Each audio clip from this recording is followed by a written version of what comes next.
is Christopher Saunders, and this is the top male performer of the week, going back to last week. And I'm pleased to have on the Tolland sophomore, Nathan Bowes. Nathan, thanks so much for being able to come on, man. Thank you. I'm honored to be on here. Thank you for the opportunity. No problem, man. But first and foremost, how is everybody with your family as far as with the COVID-19 pandemic? It's been good, luckily. Thank God. There hasn't been too many problems with COVID. We've all stayed safe. The first, we were all pretty cautious in the beginning until like now that everything's starting to come together with the vaccine being out. But we luckily stayed very safe. We didn't have anyone that got it in the family, and our prayers are out to people that are struggling with it or that have it. But as of right now, everyone in the family's been safe, so I'm just keeping our fingers crossed. Good, man. Hopefully everybody in your family stays healthy, and I'll be praying for them as well. Thank you. No problem, buddy. So, obviously, while you're on here, top male performer that I chose. And I think a lot of people may wonder as far as, well, where's Tolland? What is Tolland? And I kind of just want to go into that real quick because I think people may want to know where is Tolland on the Connecticut map? Because I think some people may not know, at least around where I'm from, which is Waterbury. Yeah, it's it's a small town, but I mean we're around like we're a small town, but we have good competition. We play like Southington, East Catholic, um, just we play bigger schools, but we're trying to get our name out there. We've been trying to get our name out there for a while, and we finally got a pretty good group of athletes that we're able to do it now.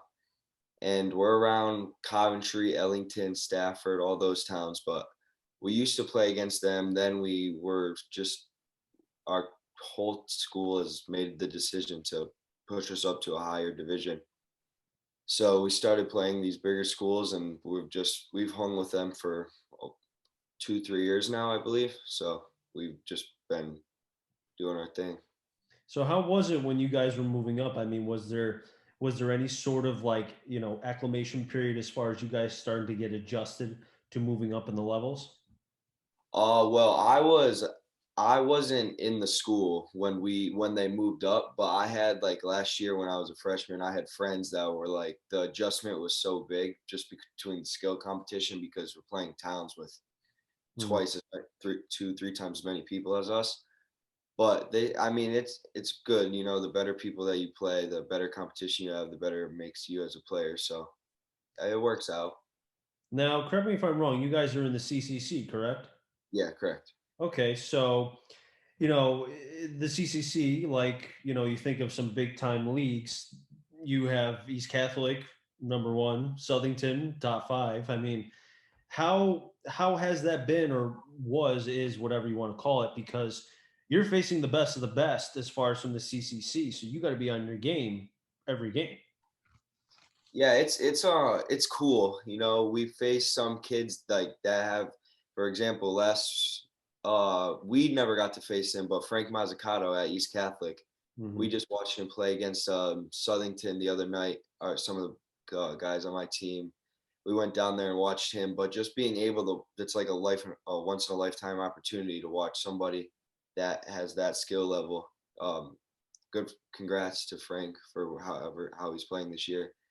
But yeah, he's having a great season. It's just cool. Like even on Southington, we see kids that you can tell, you know, they're in a good position for their high school, college, whatever happens from there.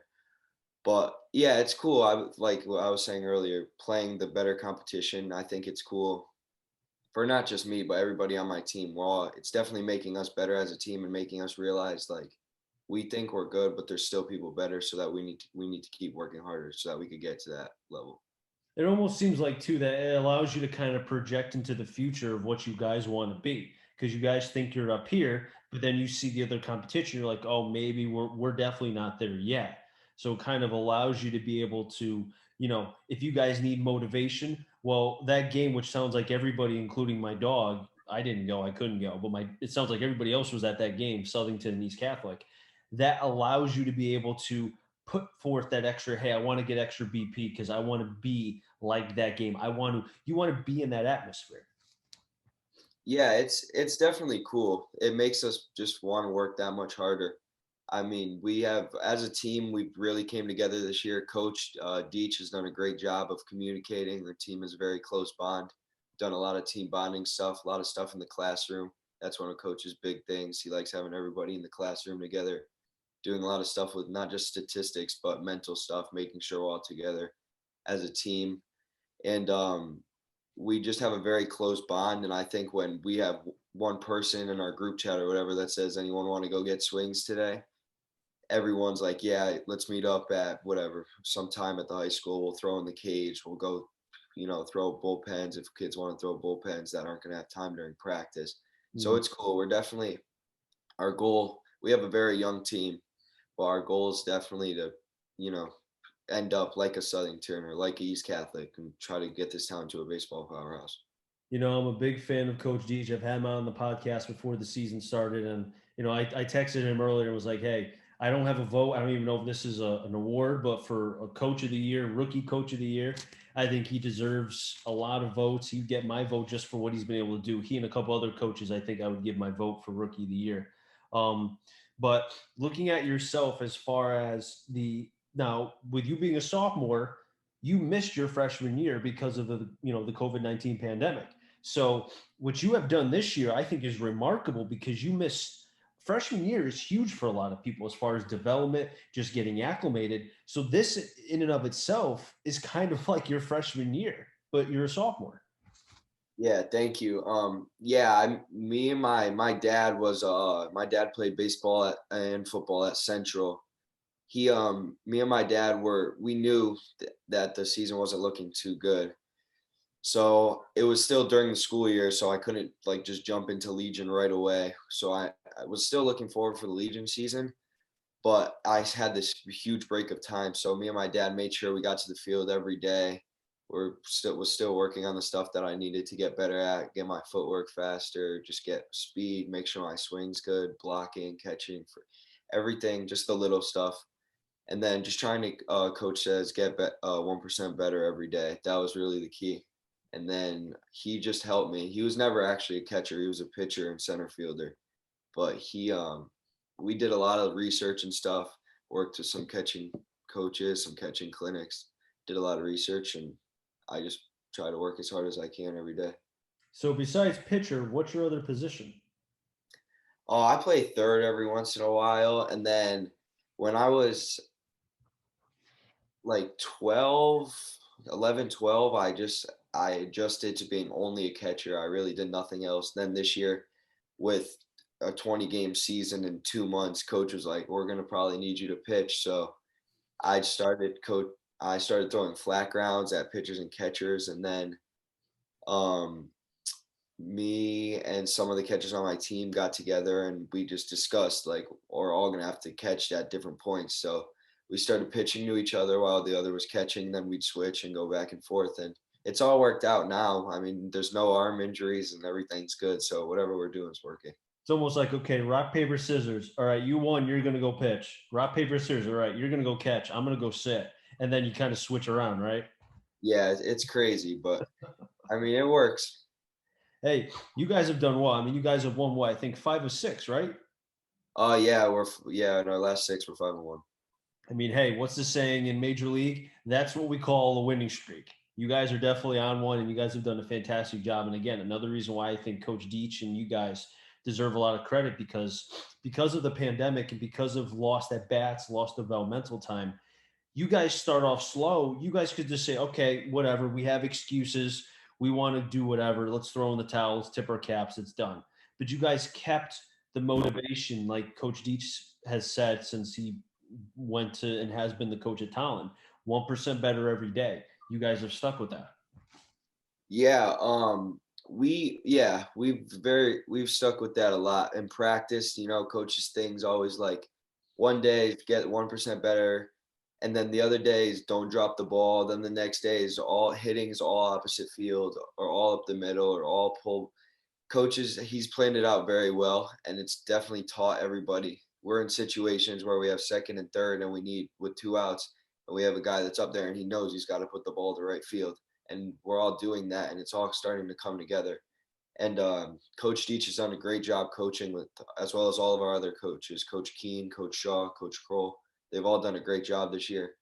And yeah, we're playing good baseball right now, so we just got to keep it going, make the playoffs. But we've all stuck together as a team. Everyone wants to make each other better, whether they're a starter or a sub. They're always trying to fight for a position, and that's what I think is best about the team. Nobody's ever taken reps off.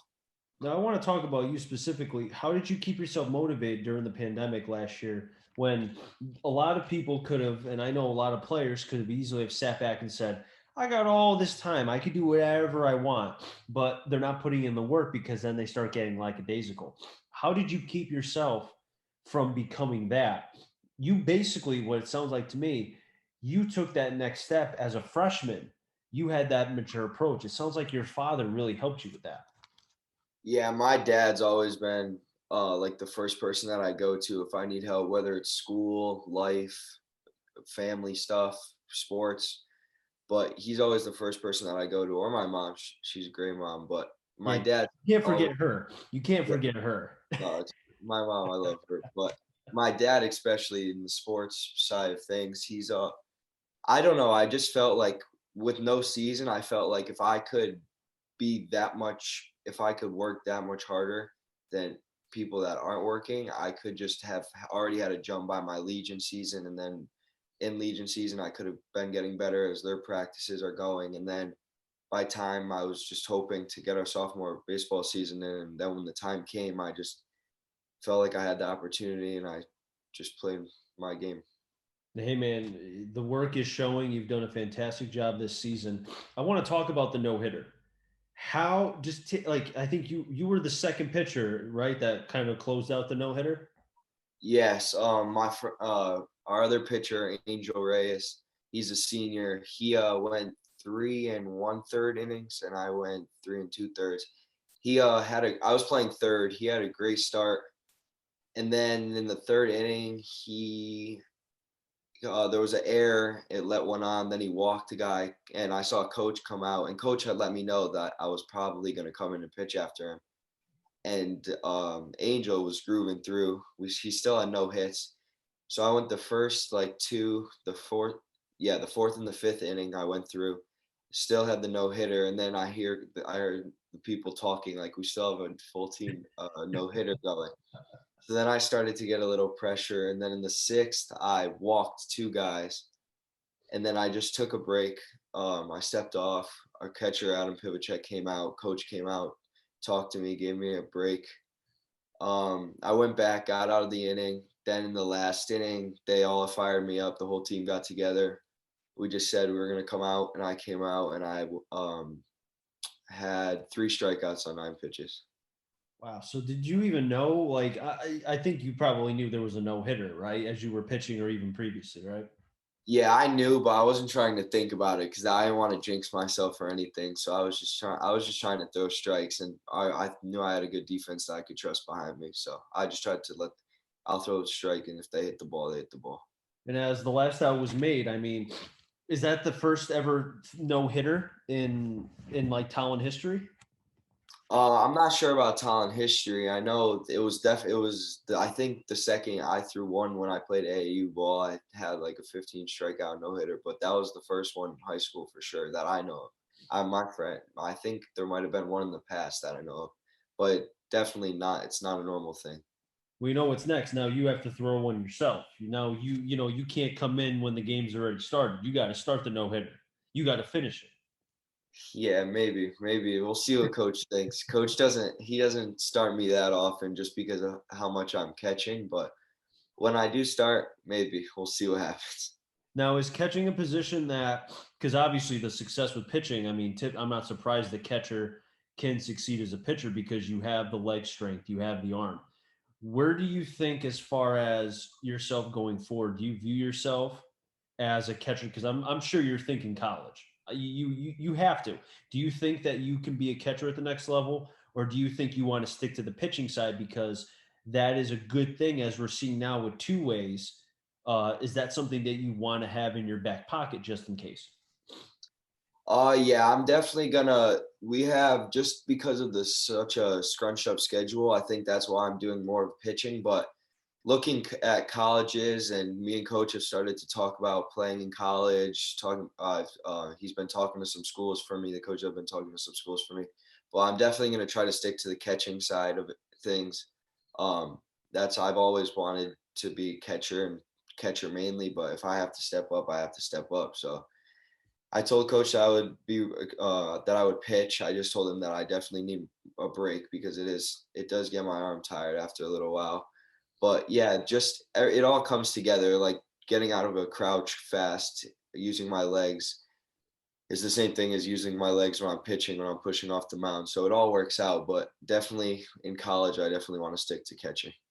And from the catching standpoint, because I have you and you're a catcher, and because the way analytics have really kind of become a big thing in pitch framing and stuff, is that something that you and your father have talked about, or is he more old school where he's trying to just, because I feel like with the amount of information, the analytics, we kind of lose the baseball player sense. I mean, think about it.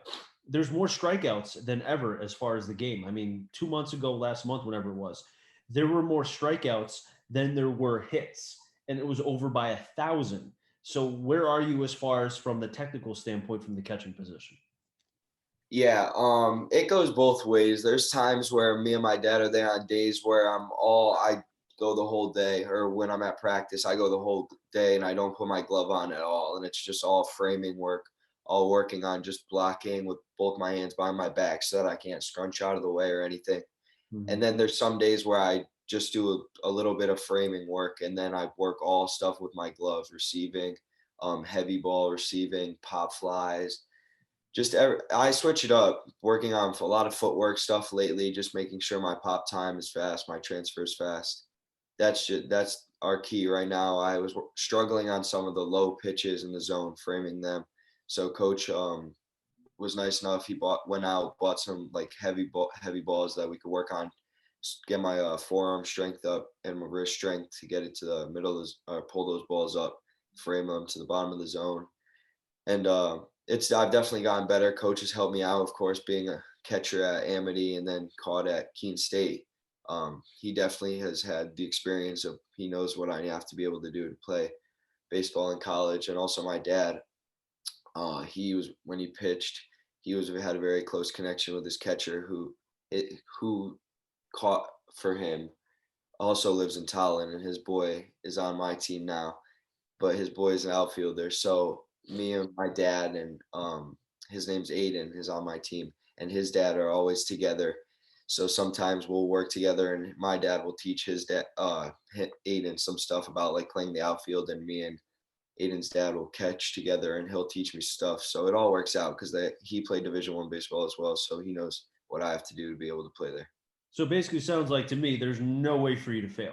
You got a coach who is a catcher, your father's friend, the son, the whole 9 yards. There's no way that you can't succeed. Like you have all the tools to be able to build a strong foundation from that catching position. Yeah, I definitely am. I'm very blessed with the opportunity that I have, the people that I have around me, and being able to have people that know what needs to be done to play at the Division I level.